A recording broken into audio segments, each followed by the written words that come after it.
Baik Bapak Ibu yang dirahmati Allah, Syekh Hasan Asy'ari di dalam kitab Tafsir Ayatul Ahkam itu menyebutkan lama hudifati asma syuhur biloghatil qadimah. Tatkala nama-nama bulan itu diambil dengan sesuatu yang dominan di bulan itu. Ada bulan di mana banyak yang diharamkan, berperang diharamkan, berburu diharamkan, kemudian juga bercerai bahkan diharamkan. Maka banyak hal yang diharamkan di bulan itu. Maka bulan itu pun dinamakan bulan Muharram, bulan yang disucikan. Ada bulan Safar, kosong bulan itu tanpa ada aktivitas-aktivitas alam misalnya. Kemudian juga ada bulan di mana para pedagang Arab yang biasa pergi ke Syam di musim panas dan Yaman di musim dingin, di bulan itu mereka duduk tidak kemana-mana. Duduk bahasa Arabnya qa'ada yaqudu qa'dah, bulan duduk-dudukan, maka disebut Zulqa'dah. Ada bulan di mana ada kewajiban ibadah haji, maka bulan itu dinamakan bulan Dzulhijjah. Falimada hadha syahru sumia Ramadan? Lalu kenapa bulan ini dinamakan Ramadan? Innama sumiyati hadha syahru Ramadan li'annahu waffaqa bi ayyamil har. Dinamakannya bulan ini bulan Ramadan karena bertepatan dengan hari-hari yang panas membakar. Maka dinamailah Ramadan. Panas membakar itu bahasa Arabnya Ramadan. Ada gembalaan kambing digembalakan di bawah panas matahari. Qad ramadatil ghanam. Binatang itu sedang dipanaskan, dibakar. Ramadan. Nah, dari kata Ramadan ini ditambah alif nun untuk menjadikan dia isim sifat dari kata kerja menjadi isim ditambah alif nun, maka jadilah Ramadan. Kenapa setiap Ramadan di Timur Tengah itu terasa panas luar biasa? Karena setiap Ramadan, Bapak Ibu kita tahu bahwa bumi itu berevolusi terhadap matahari. Itu membentuk karena keseimbangan gravitasi antara matahari dengan semua planet yang ada, sehingga ketika diakumulasikan itu menghasilkan energi gravitasi yang seimbang. Maka terciptalah orbit, energi sentrifugal atau sentripetal ya. Setelah gravitasi ada sentrifugal yang seimbang, maka berputar. Kayak orang tarik tambang, kalau seimbang maka dia berputar, berkeliling. Nah, itu orbit. Nah, ternyata bumi ini membentuk oval, tidak bulat simetris. Artinya ada saat di mana bumi dan matahari ini jauh, aphelium. Ada saat di mana bumi dan matahari itu dekat. Nah, setiap Ramadan tiba, jarak bumi dan matahari dekat sehingga terasa panas membakar. Diberi nama Ramadan. Singkatnya itu Bapak Ibu ya. Itu dari segi bahasa. Adapun dari segi istilah, kenapa bulan ini dinamakan bulan Ramadan? Innama sumiyati hadha syahru Ramadana li'annahu yurmadu dzunub bil amali shalih. Ayyuhriqwa. Dinamakannya bulan ini dengan nama Ramadan karena di bulan inilah terjadinya pemanasan dan pembakaran dosa-dosa kita dengan amal soleh. Subhanallah. Hanya di bulan Ramadan inilah amal soleh kita akan membakar dosa-dosa kita. Maka makin banyak amal soleh kita lakukan, makin banyak dosa-dosa kita yang terbakar habis. Itulah kenapa Rasulullah menganjurkan kita banyak beribadah, banyak beramal soleh di bulan Ramadan, agar makin banyak dosa-dosa kita yang terbakar habis.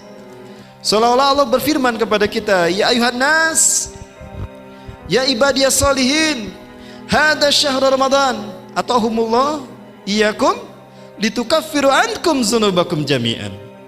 Hai hamba-hambaku yang soleh, nih aku berikan Ramadan untuk kalian, habiskan dosa-dosa kalian dengan amal soleh. Bakarlah dosa-dosa kalian dengan amal soleh kalian. Maka ketika Ramadan datang, para sahabat senang luar biasa. Karena di bulan Ramadan itu mereka berharap Allah menggugurkan dosa-dosa mereka dengan amal soleh. Jadi seolah-olah Ramadan ini adalah hadiah dari Allah, kasih sayang Allah pada kita. Maka bergembiralah Bapak Ibu, sebentar lagi kita akan memasuki bulan di mana dosa-dosa kita akan dibakar habis dengan amal soleh. Pertanyaannya Bapak Ibu, ketika seseorang berdosa itu disiksanya di mana nanti di akhirat? Dimasukkan ke surga apakah neraka?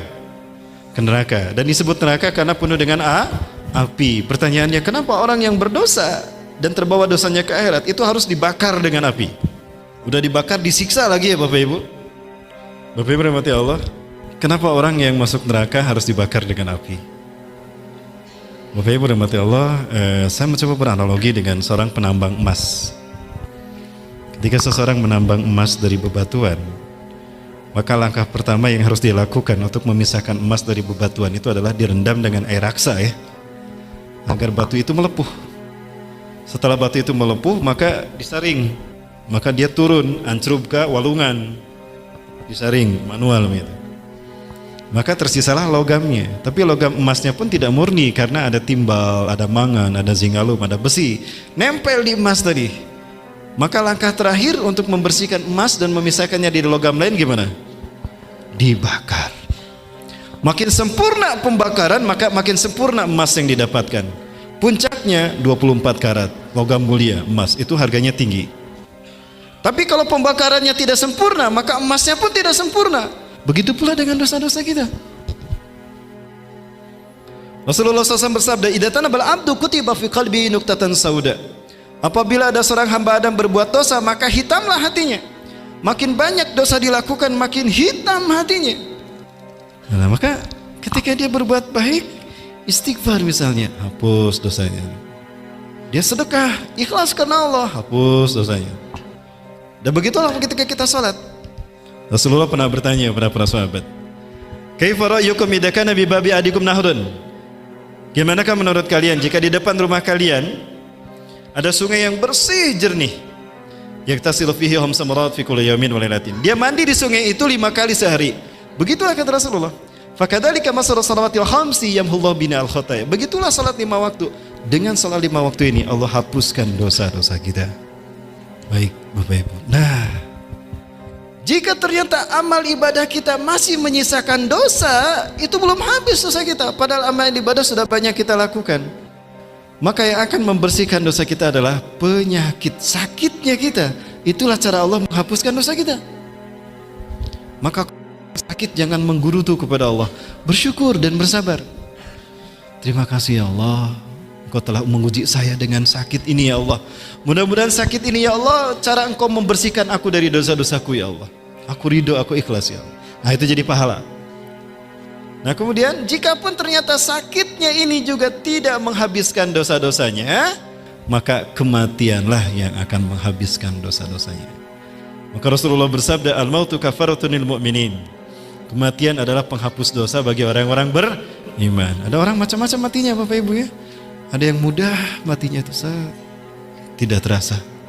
Itu orang yang ikhlas ketika meninggal dunia. Baik Bapak Ibu yang mati Allah, barangkali itu dulu yang dapat saya sampaikan, lebih dan kurangnya mohon maaf. Yang benar dari Allah, yang salah dari kudapan saya pribadi dan saya bisik pada astagfirullahaladzim. Dan Allah ya kudapan wa minkum. Assalamualaikum warahmatullahi wabarakatuh.